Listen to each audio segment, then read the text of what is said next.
안녕하세요, 쭈님들.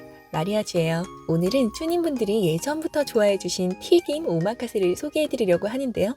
오늘 소개해드릴 튀김 요리는 바로 쿠시약이에요. 쿠시는 꼬치를 일컫는 말로 꼬치에 다양한 재료들을 꽂아서 튀긴 걸 말하는데요. 오늘은 가성비 스시가 아닌 가성비 쿠시약의 집을 소개합니다. 신사동 가로수길에 위치해 있어요. 저는 점심 식사를 하러 갔는데 이곳의 점심 가격이 너무 좋더라고요. 그날의 쿠시아게와 반상이 같이 준비되는 점심 오마카세가 25,000원이에요. 오늘은 쿠시아게로 인기몰이 중인 신사동 쿠시토쿡을 소개할게요. 2층 건물을 통째로 인테리어 하셨는지 통일성이 느껴지는데요.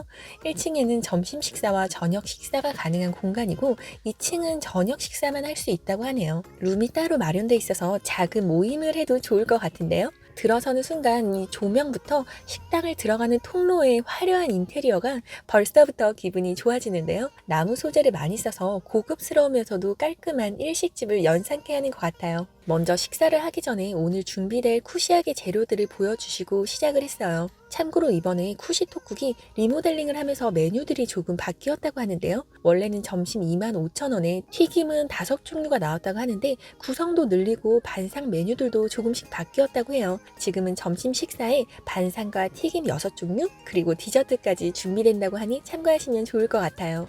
안녕하세요, 마리아주입니다. 오늘은 쿠시토쿡 왔어요. 튀김 오마카세 시작합니다. 먼저 반상이 준비됐는데요. 직원분이 음식을 서브해 주시고 셰프님이 따로 오셔서 음식을 하나하나 설명해 주셨어요. 먼저 왼쪽부터 설명해 드릴게요. 사과와 양파로 만든 드레싱을 곁들인 샐러드와 옆에는 두부, 강낭콩, 오이가 들어간 두부 무침, 그리고 톡과 연근을 이용한 간장조림과 밑에는 목이버섯과 바지락을 새콤매콤하게 무쳐내신 무침 요리, 그리고 마지막 홍순무라고 하는 순무를 이용해 참기름으로 무쳐낸 반찬이라고 하네요. 밑에는 쫄깃한 일본식 우유두부와 된장국, 그리고 이 밥은 직접 다시를 만들어서 솥밥을 지어서 준비해 주셨어요. 튀김 이외에도 반상이 들어간 반찬 하나하나가 다 정성이 들어간 느낌이었어요. 식사와 함께 바로 튀김이 준비됐는데요. 첫 번째는 새우튀김이에요. 보통 튀김 오마카세 집을 가면 거의 새우튀김을 먼저 준비해 주시는 것 같아요. 제가 평소에도 새우를 워낙 좋아해서 항상 반가운 것 같은데요. 일단 한 입 먹자마자 새우살이 팍 터지듯이 아삭한 식감이 느껴지는 게 새우 자체의 탱글함이 그대로 느껴지고 튀김옷의 두께감도 얇으면서 좋았고 재료 본연의 맛과 식감을 살려줬어요. 이날 새우는 랍스터 같은 결이 느껴지는 게 왜 꽃게 먹을 때 부드럽게 결대로 찢어지잖아요. 이 새우가 딱 그런 느낌이었어요. 아주 바삭하게 튀겨낸 식감이 아니라 바스락하면서 얇은 튀김옷이 좋았는데요. 이 쿠시약에는 보통 빵가루를 입혀서 튀겨내는 요리인데 빵가루의 두께감이 과하지 않아서 새우 본연의 식감과 맛을 그대로 살려주고 고소함만 더해주는 느낌이었어요. 사실 저희는 이날 12시에 예약을 하고 가서 그런지 저희가 첫 손님이었고 그 뒤에 한 분이 오시긴 했는데 좀 식사를 하기 전에 음식에 대한 걱정이 됐었던 것 같아요.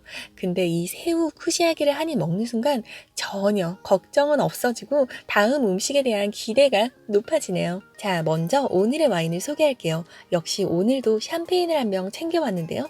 이 튀김 요리에도 샴페인이 굉장히 잘 어울려요. 이거는 세르보피스라는 샴페인인데요. 까르테누아라고 피노누아 50%, 피노 무니에 50%가 들어간 샴페인이에요.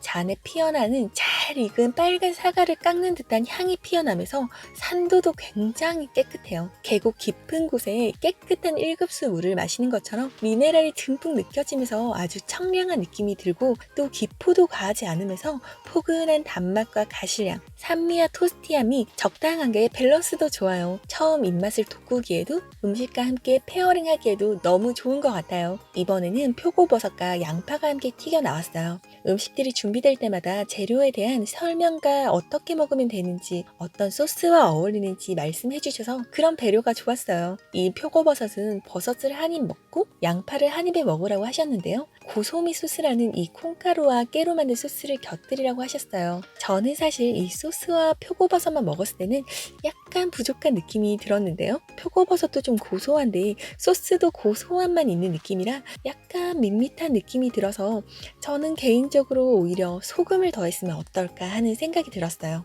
이 표고버섯에는 반죽이나 빵가루를 다 입히지 않고 윗등의 표고버섯에 가스가스한 식감이 살려냈어요. 이건 재밌더라고요. 재료의 식감과 쿠시하게의 빵가루 반죽이 같이 느껴지는 느낌이에요. 마지막은 표고버섯과 양파를 함께 먹었는데 아까 느꼈던 아쉬운 부분을 다 충족하는 기분이었어요. 양파의 단맛과 향이 더해지면서 약간 밋밋했던 표고에 아삭한 양파의 식감과 맛이 더해져 훨씬 더 풍부한 맛으로 변신하는 느낌이었어요. 사실 처음에 반상으로 나온 반찬들은 건강식이라는 가정식 컨셉이라 맛에 큰 기대감은 없었는데요.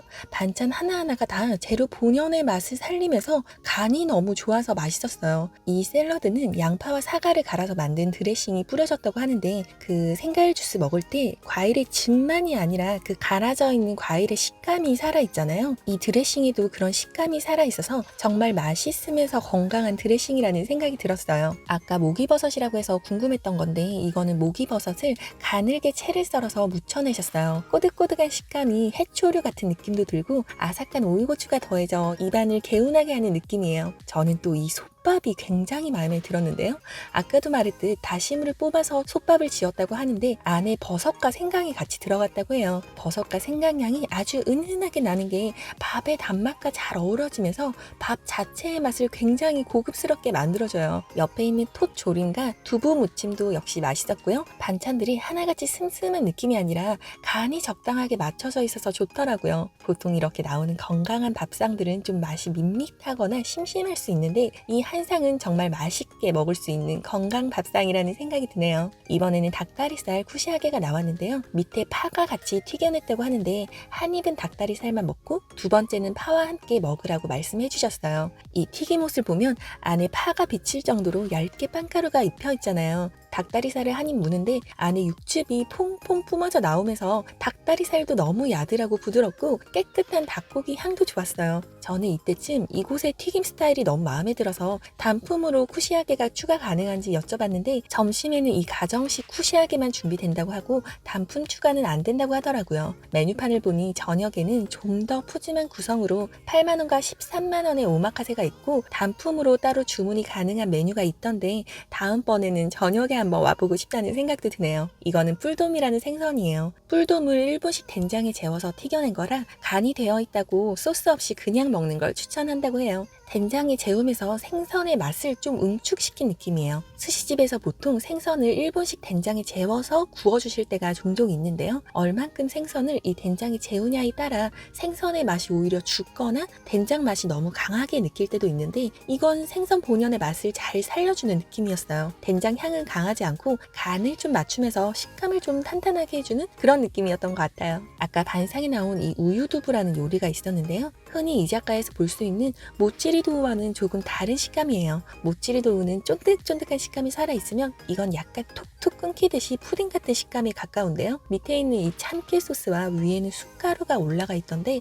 이 맛들이 더해지면서 약간 인절미 떡 먹는 느낌이 들더라고요. 반상에 나온 이런 반찬들도 누구에게나 친숙하면서 건강하고 맛있게 먹을 수 있다는 생각이 들어서 저는 왠지 나중에 부모님 모시고 가면 좋을 것 같다는 생각도 들었어요. 이번에 준비될 쿠시하게는 직접 한번 들어보실까요? 치즈 준비해드렸습니다. 치즈 안에는 트러플 오일하고 라임즙을 살짝 넣어드렸어요. 그래서 가미가 다 되어 있습니다.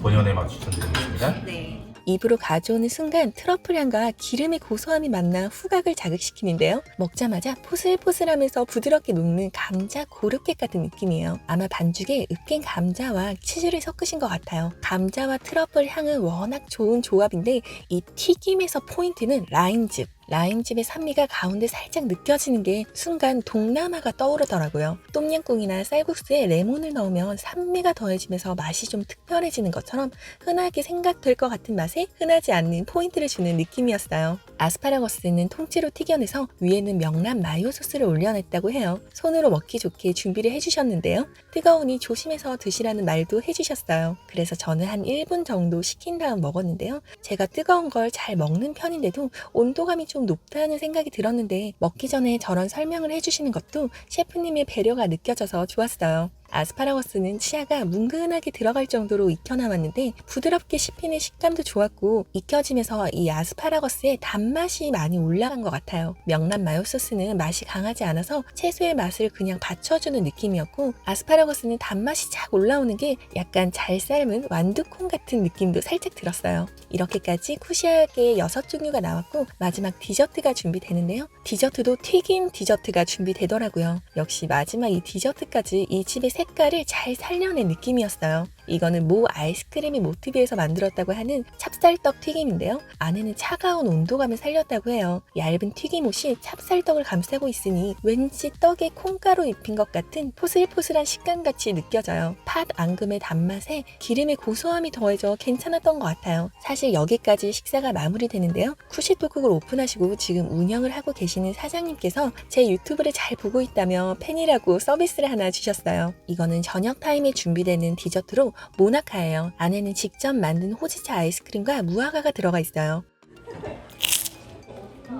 너무 달지도 않고 호지차 향과 무화과 맛도 잘 어울렸고 바삭한 식감도 너무 좋네요. 오늘 이렇게 신사동 쿠시토국에서 튀김 오마카세 잘 먹었고요. 오늘 제가 다녀온 쿠시토국은 지금 한국에 있는 튀김 전문 오마카세 중 가장 합리적인 가격으로 운영을 하는 것 같아요. 가게를 들어오기 전 외관부터 업장에 들어가는 통로며 정말 특별한 시간을 선사하는 기분이었는데요. 이 공간을 포함해 하나하나 맛깔스럽게 준비된 반찬과 솥밥으로 구성된 반상, 그리고 그날의 재료를 이용해 훌륭하게 튀겨낸 6가지 쿠시아게를 25,000원에 맛볼 수 있다는 것은 정말 음식을 좋아하시는 분들에게는 희소식이 아닐까 생각이 드네요. 그럼 다음에 또 마리아주의 맛있는 미담에서 만나요. 빠이!